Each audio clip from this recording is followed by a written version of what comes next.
Centuries passed as Anderson lay buried under a mile of ice. The landscape appeared lifeless. The only sound was the wind blowing across the snow and ice.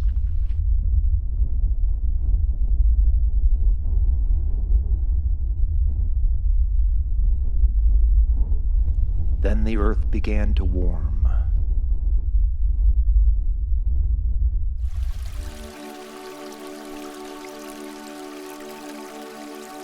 Slowly the ice began to melt, and the glacier retreated north.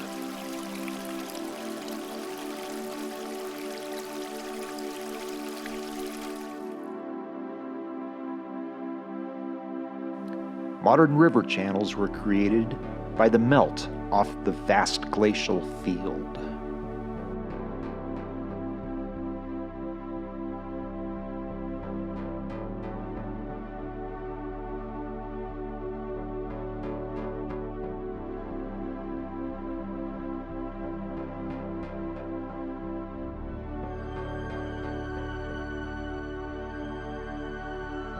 The newly uncovered land revealed the drastic change caused by the immense power of the glacier. The terrain was no longer hilly, but flat. The Anderson Valley was filled in with immeasurable tons of debris. Primitive grasses began to grow in a boggy environment.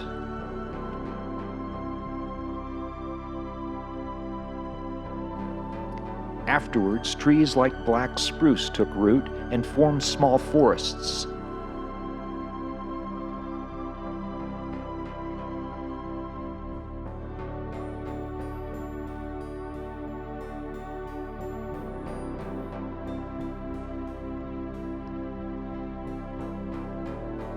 Anderson soon became home to an assortment of great beasts that, for a while, flourished in a land we now call home.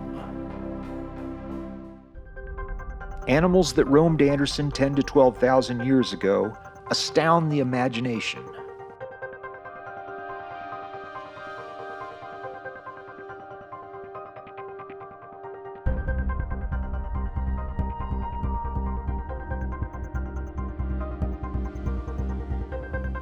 Some seem familiar, but existed in forms utterly alien today.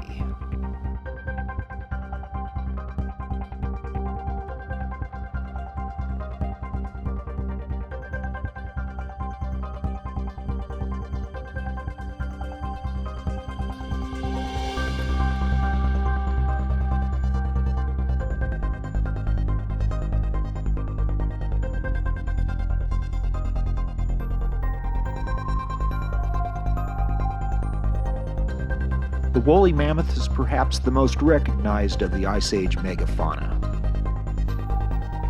It stood 9 to 11 feet tall at the shoulder and weighed up to 6.5 tons. The woolly mammoth acquired its name from the coarse, long hair that covered its frame. It had long, curved tusks used for foraging and defense. The mammoth fed on grasses and flowering plants.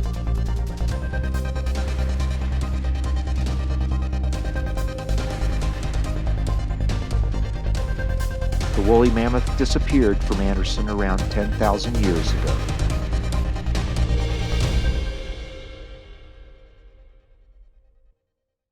Another elephant-like megafauna that thrived in Anderson was the American mastodon. The mastodon was similar in appearance to the mammoth, but had shorter legs and a longer body. The most abundant Ice Age fossils found in Anderson are that of the mastodon. We consulted with Anderson University professor Dan Ippolito to learn more about the American mastodon. So that's the lower jaw. It's not in really good condition, but the molars would have been in here.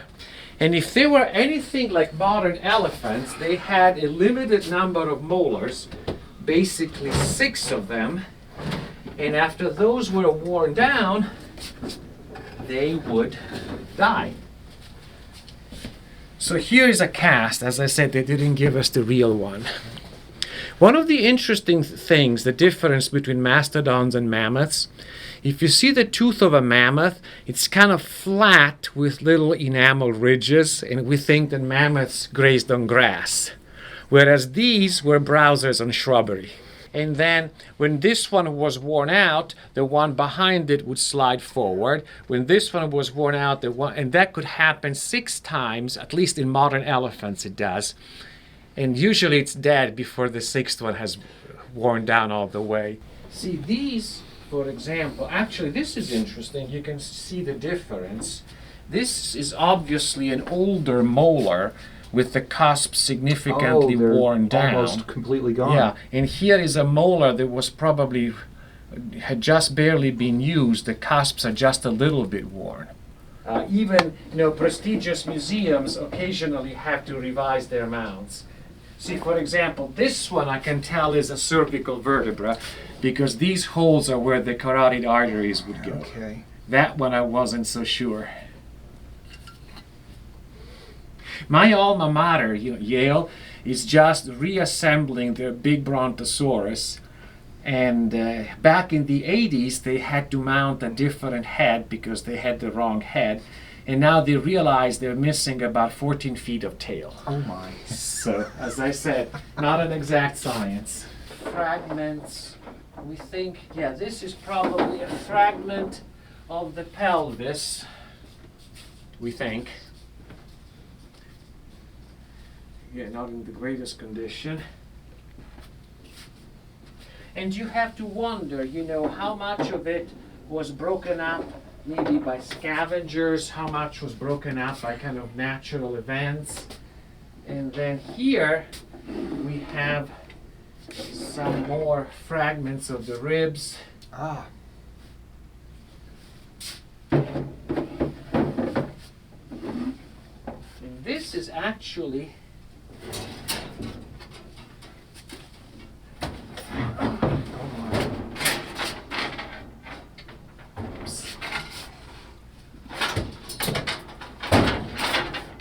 as long as I don't skewer myself. This is the left part of the ilium. And for those who don't know, the ilium. It's the blade-like part of the pelvic bone. Very good. Yep. These were enormous beasts. Oh yes. Yeah, this would have been probably, when all is said and done, at least 10 feet tall at the shoulder. Now, some elephants are taller than that, but this was stockier, more massive proportionately. And that is a trend that we see in cold weather animals. We see it even today. They tend to have stockier bodies and shorter limbs because that reduces their surface to volume ratio and they're less likely to lose body heat. If I'm remembering correctly, was it the mammoth that had smaller ears? Yes, because ears in present-day elephants, especially African elephants, which live where it's really hot, they're basically thermal radiators. They wave them in the wind, they're highly vascularized, and they're trying to lose some body heat. But if you live where it's cold, then the smaller the ears, the better. And we think mastodons also had small ears and just a stockier, chunkier body with less surface area per pound of weight. Let's see what else we Which got. makes it perfectly reasonable to consider in a cold weather Right, climate. but not so much in a hot climate, because if you notice, African elephants, for example, they like to go in the water, they like to shower themselves with their trunks, and supposedly they do run the risk of overheating. So, being a very large mammal gives you some protection against predators, but it comes with its own set of challenges. Because for one thing, if you touch this thing, this is not really fossilized. I mean, technically it's a fossil because it's the remains of an extinct organism. But it's not stone. But it's not petrified, Yeah. it's not stone. I mean, this would probably tear down the wall if it were stone. It would be tremendously heavy. But this is still bone. How much is this the femur? Yes. How much does this weigh? Do you know offhand? We've never weighed it, Okay. no. No, Plenty, I would I say. would have to pull a number Yeah. out of a hat. That's fine. But it's not something that you would need heavy machinery to lift, because this girl and her father, the two of them together, did this setup. That speaks volumes. Yeah, well, now she consulted with Ron. I mean, he suggested this mount, and her father had some of the tools, but the two of them together were able to do this. Excellent. And the only other cooperation, if you look closely, part of it is not the original material, it's plaster. So my comparative anatomy class pitched in a little bit, and they reconstructed like this missing part of a rib, this missing part of a rib. This is one of the zygapophyses, one of the articulations of this vertebra. And this looks reconstructed, but they also painted it over. So there was an attempt to make it look as natural as possible. And these are all vertebrae. Right, yeah, and there was a little bit of guesswork involved except for that one. But she thought that this was the second thoracic, this was the sixth thoracic, that was the eighth thoracic. So if you look at the skeleton, that one with that really tall spine would be about here. Okay. Because animals with a very, very heavy skull, and obviously this is a big skull, there are tusks, need long vertebral spines for the muscle and tendon attachments just to hold their head up. We know that's the atlas because that is the only vertebra that doesn't have a centrum, that has a hollow space, and that's the one at the back of the skull. And that's going to be the main, almost like a fulcrum for the Right. for the body. That allows the head to rotate. If you notice these two facets here, that the vertebra that articulates with two little prongs, they're called condyles at the back of the skull. So we mammals have a lot of mobility in our heads. If you look at a crocodile, there is only one little prong and one little facet, so the head doesn't rotate nearly as well. But so yeah, so we have, as I said, in storage, we have fragments of the pelvis, we have the lower jaw. Again, if you want to see any of that, I can show it to you. We have some of the pads, the intervertebral discs that would have been between the vertebrae. And is that cartilage type material? Yes, basically. And it's actually survived. Some of it has. Amazing. Yes. Yep. The only thing the riddles didn't give us were the teeth. But we made plaster casts of the teeth, and we actually made a fiberglass cast of the top of the skull and the tusks from a specimen at another museum, and that's all in storage. Originally, we had this hope of being able to mount the whole skeleton, but that would have required metal work and welding. A lot of money. A lot of money, so that wasn't really possible.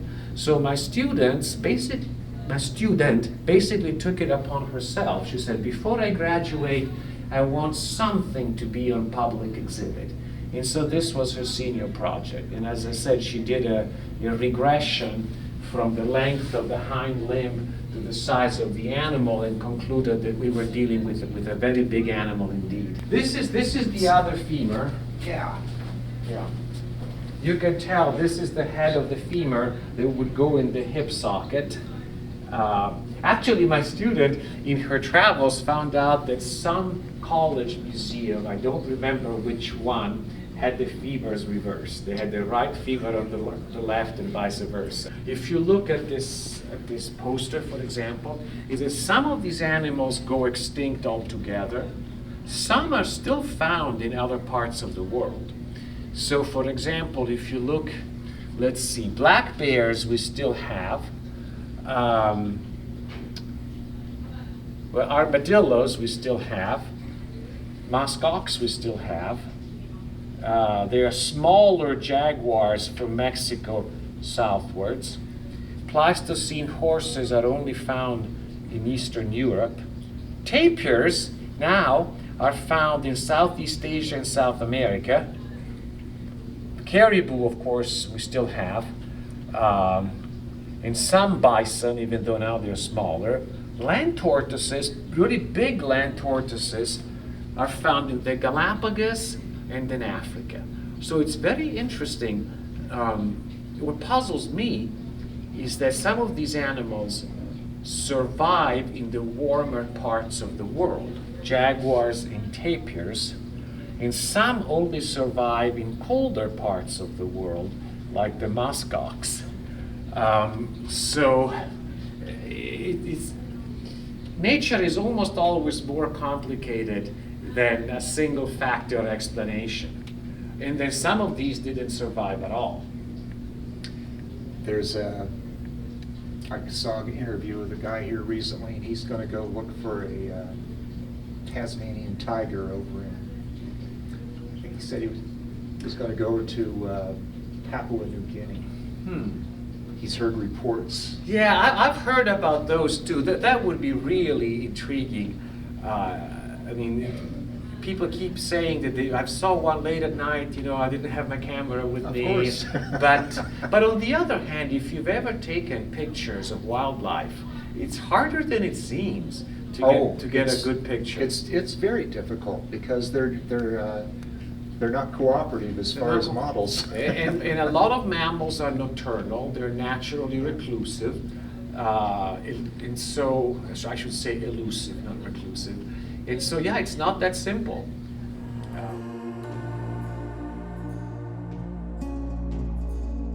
The largest mammal carnivore that lived in Anderson was the giant short-faced bear. This species weighed 1 ton and stood 6 feet tall at the shoulder. The bear could run 30 to 40 miles an hour, but its body shape suggests that it was built for endurance rather than speed, making it difficult to capture agile prey. Perhaps the short-faced bear was an opportunistic omnivore that stole prey brought down by smaller predators.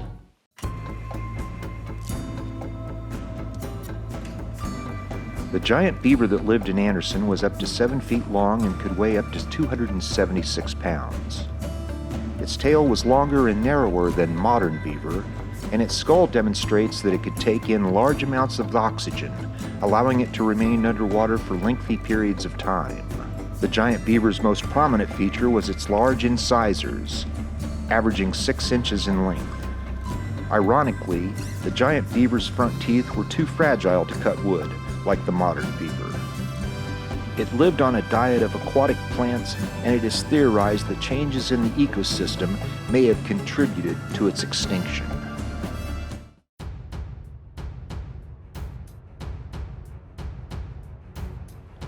More often referred to as the saber-toothed tiger, Smilodon was a large cat known for its long canine teeth, up to 7 inches long. While the teeth are ferocious looking, they were fragile and would have broken if the cat had bitten and contacted bone. Smilodon was extremely muscular and could weigh up to 620 pounds. It stood 39 inches at the shoulder. It is thought Smilodon was an ambush predator that leapt from cover to capture its prey. Smilodon held its target with its powerful forearms and delivered the kill with a slashing motion of the canines, unlike the suffocation bite cats use today.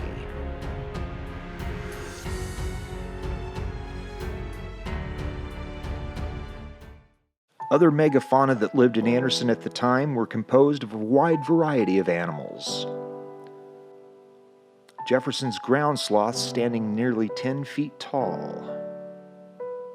Dire wolf, the large ancestor of the modern wolf. Camelops, the large ancestor of the modern camel. Harlan's muskox, predecessor of the modern muskox. The massive stag moose, whose horns were 9 to 10 feet wide. Finally, the flat-headed peccary, an ancient wild pig. All of these animals lived in Anderson thousands of years ago. Slowly they died out, whether from changing climate or predation.